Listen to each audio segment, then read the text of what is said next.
I'm gonna show you how to make your shaker loop go from this to this.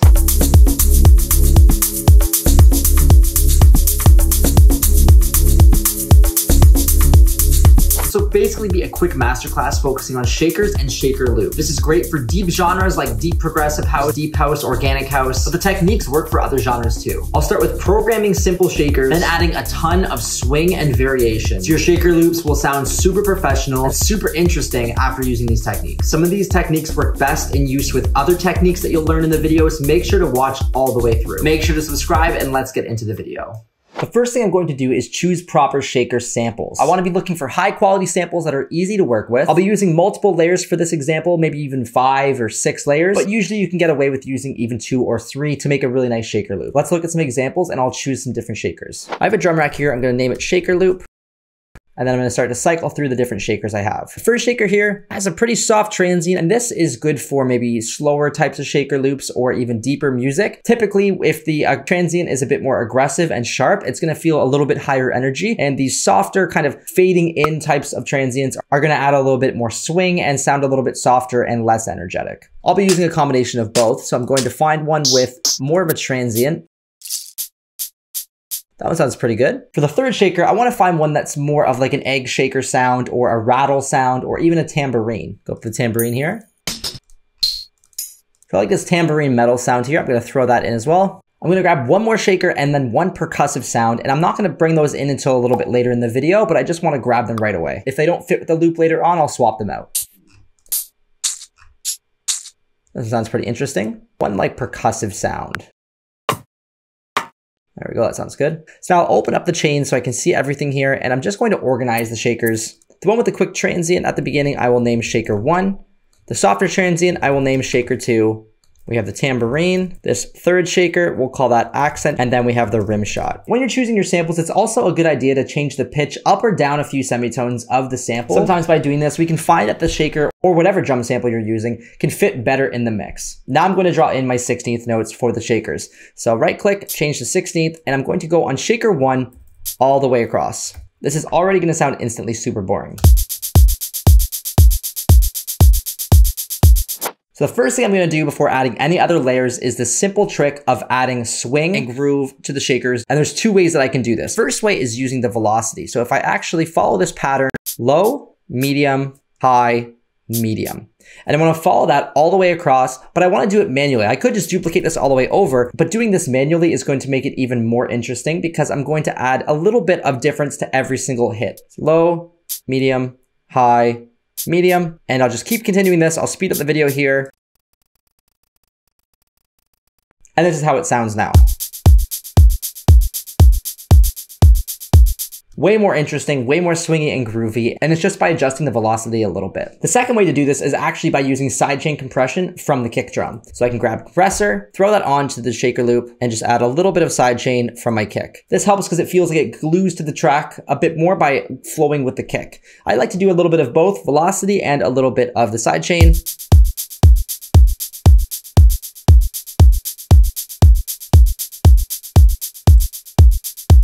All right, we're ready to move on to adding some more layers and making this way more interesting. So for shaker 2, I'm going to go in and do the exact same thing. Draw out 16th notes all the way across, and then manually go in and change each one of these so that they're different than the other shakers that are already in there. Now I have 2 layers. I can actually pan one left and one right just a little bit to give a little bit of width and stereo dimension. And already it sounds even more interesting. Okay, now it's sounding a little bit wider. It's sounding like there's more going on, and it's definitely more pleasant to listen to than just one singular shaker. So now I'm going to move on to the tambourine, and this is going to be used as more of a background kind of textural sound. So I'm going to open up this again and going to do the same thing with 16th notes all the way across. I'm not going to worry so much about a pattern for the velocity. I'll just select all of them, turn on my pencil tool, and just draw kind of like a wave across. So each one of them is going to be a little bit different. You can hear how it kind of increases the energy a little bit. So I want to turn that down a lot, just very, very quietly in the background. I can add a reverb onto that specific tambourine so it's more airy. And lastly, I can just fade this in a little bit on the tambourine so it's not hitting so aggressively. It still feels a little bit soft of a shaker, so I'm gonna grab another layer here. I'm going to go back into the drums and I'm actually going to grab a hi-hat, so not a shaker. So I'm gonna grab this hi-hat hiss, I'm going to throw that in, and I'll duplicate over this shaker MIDI.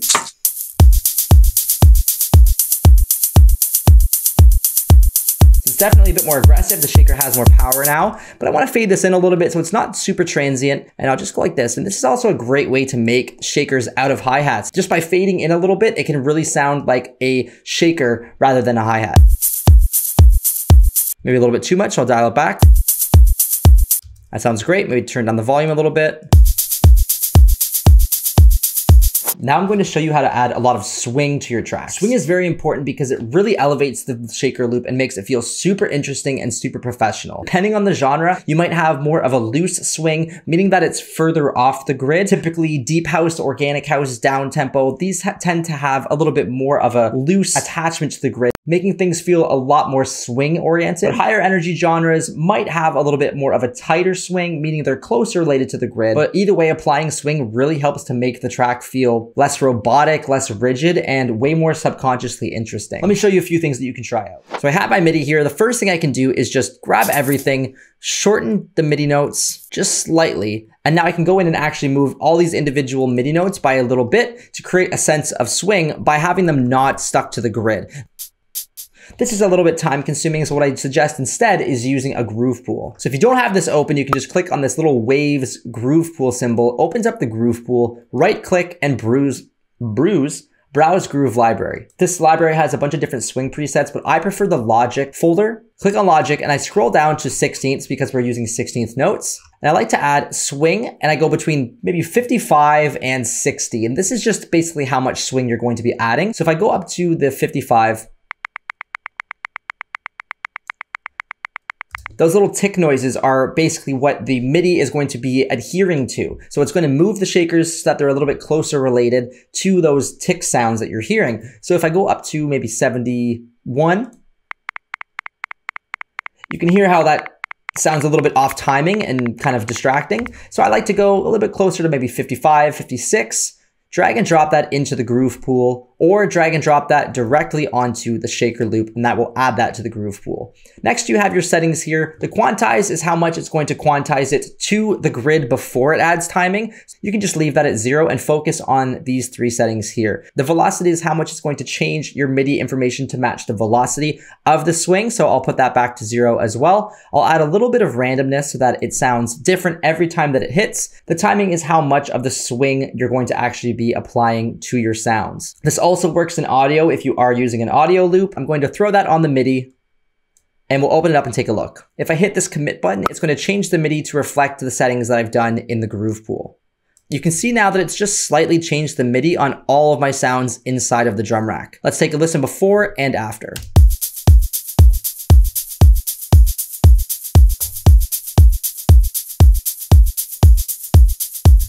The difference is subtle, but it is keeping it more interesting. Somebody will be able to listen to this loop longer without getting bored just by adding this because it doesn't feel so rigid and stuck to the grid. Like I said, you can do this manually if you like, but it is time consuming and using a groove pool is super easy. Now that we've added some swing to the actual MIDI, I'm going to add some extra hits inside of the shaker loop to make it even more swingy and more groovy. So I'll open this up. It's accent shaker.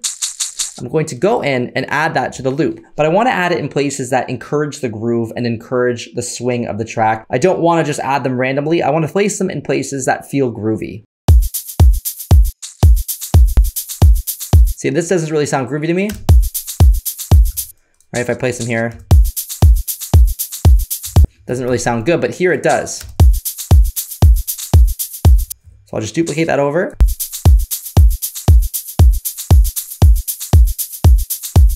And to me, that sounds catchy. So I want to leave it there, maybe dial in a bit of different velocities, and maybe place them off the grid a little bit.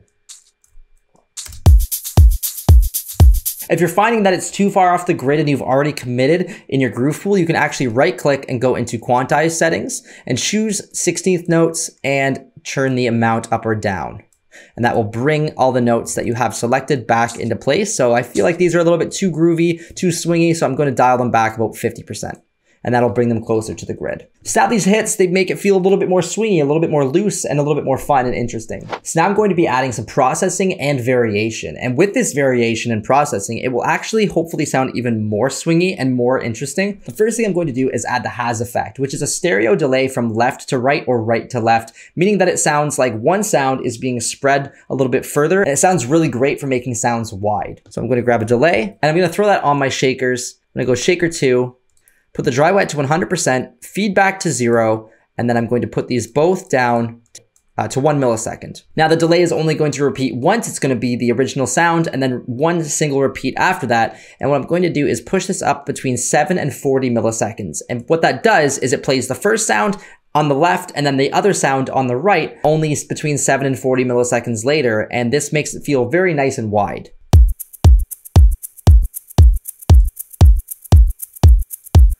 If I go too much, it sounds a little bit distracting, so I'd like to find a happy medium.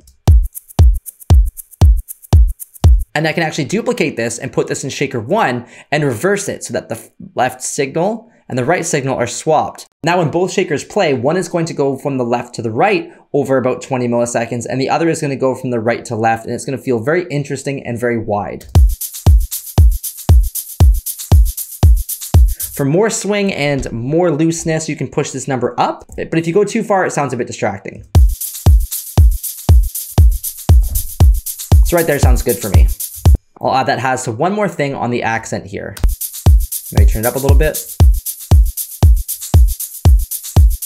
On the tambourine, I want to add some auto panning. Tambourine, we'll add auto pan, and I'll push that up quite a bit.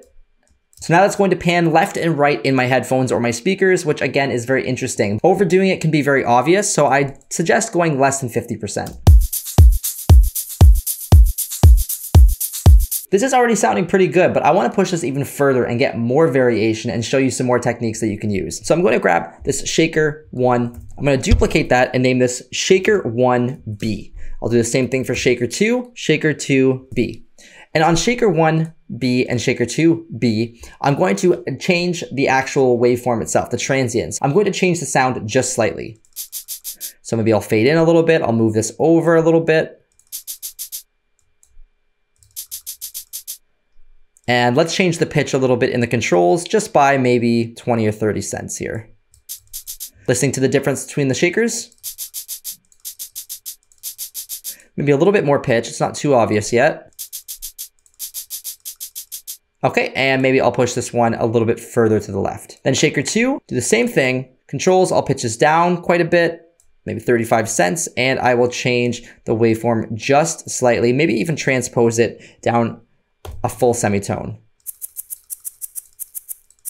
And let's go further right on that one as well. Now I'm going to go into the MIDI and actually change these. So I have to open up my ins and outs and change these from the original. So this was C sharp. I want to change it to one that's empty. So we'll go up to the F sharp there. And then this one, I'm going to move it up from C to the G. And now I can actually add in different MIDI notes for these. So now I'm going to just press Control or Command Shift and select random shakers from the MIDI here. And I'm going to move those up into the respective shakers or duplicates. And now when it plays, it's going to go back and forth between the layers of shakers that I've adjusted. So it's going to be playing the same MIDI, but just jumping back and forth between those two shakers that are just a little bit different. Again, making this feel super humanized, super realistic, and it's going to be so much more professional sounding. Let's listen to just those shakers now.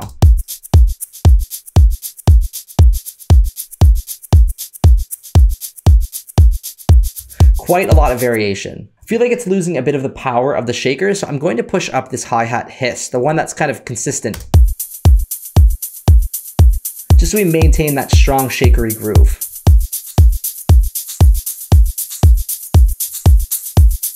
A couple more things I want to cover here, and then I'll show you about mixing. I'm going to grab here a vocoder, and if you've seen any of my longer videos where I cover other artists, you will definitely recognize this. I'm going to throw this onto the hi-hat hiss. I'm going to bring the dry wet quite a bit down. I'm going to grab an LFO, and the LFO is going to control the release time of this vocoder. So click here and release. I'm going to bring that down from 0 quite a bit. So it's just slightly pushing up this release, and I'll have it very low, dry, wet. And this is going to add a bunch of saturation to that shaker, and it's gonna sound really interesting. I'll put the dry wet to 100% so you can really hear what's happening. The vocoder is adding a bit of white noise saturation to the sound, so I'll dial back the dry wet quite a bit, maybe around 40 or 50%. A little higher. Maybe push the release time up a little bit more. And again, just adding a subtle amount of variation. This is really the finicky, nitty-gritty stuff. This is not required to make shaker loop sound awesome. These are techniques you can do to really elevate them. And you can also add LFOs onto things like the fade-ins of some of your samples. So we can click here on this fade-in, and I can dial that really far down just so the shakers feel like they're moving a little bit as well. You can see that they're fading in and out here. Dial that just slightly. Take a listen to that.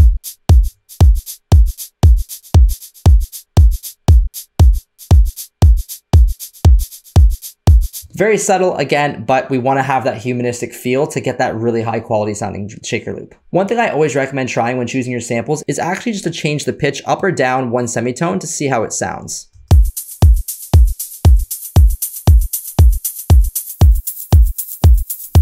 I'm going to add one more layer to the shaker loop, and it's going to be a percussive layer. So I'm actually going to add a delay onto this rim shot. Let's go to the rim shot and just a little bit of delay onto this. And it's going to give this sense of just kind of background textures, sort of similar to the tambourines, but more of a percussive one. So let's solo the rim shot, add some MIDI, and it doesn't really matter too much where I add this because it's going to be a little bit of a random sound. Let's take a listen to that. A little bit more feedback, a little bit more dry wet. Maybe change one of these to 5, and I'll put ping pong on. So it goes back and forth between your headphones or your speakers. A little bit quiet, I'll turn it up a little bit. And then I want to filter out a little bit of that lows and just kind of get the highs. Okay, that sounds pretty good. Let's get into the final touches. I'll show you a couple things that you can do to mix the shakers a little bit better and some things to try before you finalize your shaker loop. Throwing a reverb onto the entire channel, take the high cut off and just add a little bit of dry wet and a somewhat short decay time. It'll just help to kind of glue everything together. And speaking of glue, let's use a glue compressor on the actual drum bus. For all these shakers, it will just kind of bulk everything up. But if we compress too much, it's going to make it not feel dynamic, and it might make it feel a little bit less swingy.